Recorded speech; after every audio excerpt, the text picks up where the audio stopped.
The storming of the Bastile was a process in the French Revolution. On May 5, 1789, the esteemed general of France, which had been interrupted for more than 100 years, reconvened in Bastile in order to impose new taxes. On the 17th June, the 30th State formed the National Assembly to decide the state affairs. The king then used various means to obstruct the normal operation of the National Assembly. On the 9th July, the National Assembly was renamed the National Constituent Assembly with the intention of creating a new constitution of France. Paris, as well as other cities, had repeatedly expressed their support for the Constituent Assembly. While the royal family openly expressed their support, they hired mercenary groups to open floor Parliament. The citizens of Paris, hearing such news, began to riot, and the storming of the Bastille began. In the early morning of July 14, 1789, angry peasants rushed thousands to the Bastille, the symbol of the French autocracy. The people hated the Bastille as much as they hated feudalism. Many people joined to the turbulent exam one day, and they are waiting for their time. In the late 18th century, the king of the French desperately extorted money from the people in order to satisfy the extreme desire for property and luxury. In May 1789, King Louis XVI convened the Estates General, which had been suspended for 175 years, to raise funds to continue eating, drinking, and merrymaking. It turned out that feudal France divided the people into three classes. The clergy was the first estate, the nobility was the second estate, and all the other people were classified as the first estate, with the number of the first and second rank being no more than 200,000. The first estate, which accounts for only 1% of the country's population, owned 10% of the land and pays no taxes. The second estate, which accounts for 2% of the country's population and owns 20% of the land, also pays a very small amount of the taxes. The third tier accounts for 19-70% of the population, but it is subject to very heavy taxes. The second and first level are rich and powerful, and they try to squeeze civilians in every way. The representatives of the first estate who participated in the Estate General constituent mainly are businessmen, bankers, lawyers, writers, etc., who were eager to change the feudal and autocratic French politics and strive for freedom and equality, and thus won the support of the broad masses of prison citizens. They took advantage of the meeting to propose that the power of the king be limited and that the Estate General be turned into the supreme legislative body of the country. Later, they announced that they would organize a national assembly on their own to represent the entire French people in discussion of national affairs. The rebellious action of the representatives of the first estate caused the king to be furious and panicked, and he immediately dispatched the military and police, sealed the meeting hall, and forbade the National Assembly to meet. The king's autocratic behavior not only did not suppress the resistance of the representatives of the first estate, but made the resistance of the first estate more intense. They pledged to make a constitution that represented the interests of the French people, otherwise they would not give up. The Labour delegates were forced to move to a nearby tennis court for an emergency meeting 2 days later. Half of the clergy representatives joined them to decide that His Holiness would not dismiss the meeting if he did not recognize their demand. On July 9, 1789, the National Assembly changed its name to the Constituent Assembly and openly rebelled against the king, and the conflict between the two sides intensified.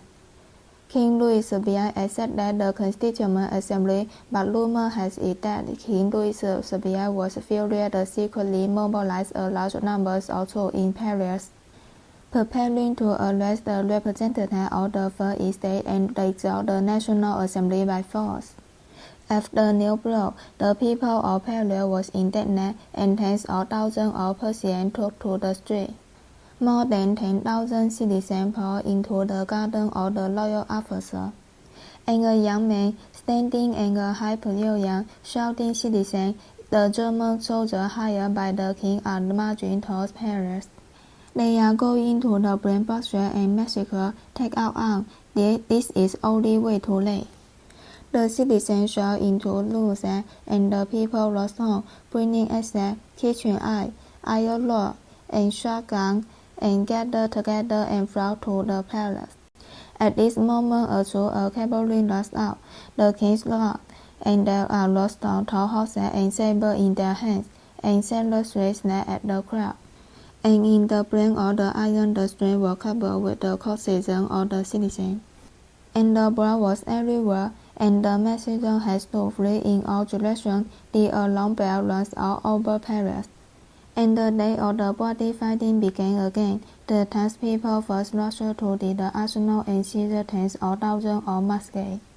And the townspeople with all kinds of weapons and control of one position after another, and the city of Paris was full of barricades or insurgents. By the morning of the 14th, the people had seized all Paris. In the end, only the Bastille remained in the hands of the king's army. To the Bastille, shells rang out from the ranks of the uprising, and the rifles flew from all sides to the last feudal fortress in Paris. The soldiers guarding the Bastille first bombarded the tower with cannon, and they opened fire under crack from the roofs. Heavy artillery fired down the impatient insurgents who could not approach the Bastille and had to shoot inside from the surrounding barricades. But they were too far away to pose a threat to the soldiers inside. Some men left the battlefield in search of artillery. Soon, the cannon was brought, but they were all old cannon, some of which are still covered with rust.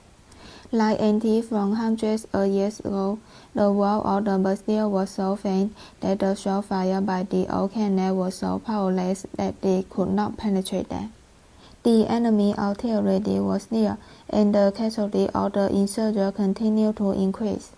More than an hour passed, and tens of thousands of insurrections had gathered in front of the Bastille, but there was nothing they could do about the figures of the Bastille. Some people adequate rushing to the wall and taking a hole in the wall and filling it with gunpowder. And there were really a few brave men with tools and power hands rushing to the wall. In the tower, the soldiers brought the ranks down, and the warriors who were about to approach the wall fell one by one. People was anxious. We need real cannon and real gunners now, a loud voice rang out from the barricades. There was a moment of silence on the battlefield, and people were waiting.